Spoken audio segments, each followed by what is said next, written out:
أفضل ضابط لحسن الخلق هو أن تعامل الناس بمثل ما تحب أن يعاملوك به. عامل الناس بمثل ما تحب أن يعاملوك به. فأنت تحب أن يعاملك الناس بالاحترام، احترمهم. تحب أن يعاملك الناس بعدم التدقيق وعدم البحث عن الزلات، عاملهم كذلك.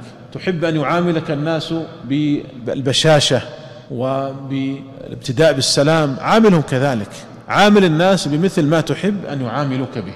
إذا أردت أن تكون حسن الأخلاق فعامل الناس بمثل ما تحب أن يعاملوك به. وضع هذا الذي تعامله أنت مكانك. لو كنت مكان هذا الإنسان كيف سأتصرف؟ كيف سأتعامل معه؟ فضع نفسك مكان هذا الإنسان.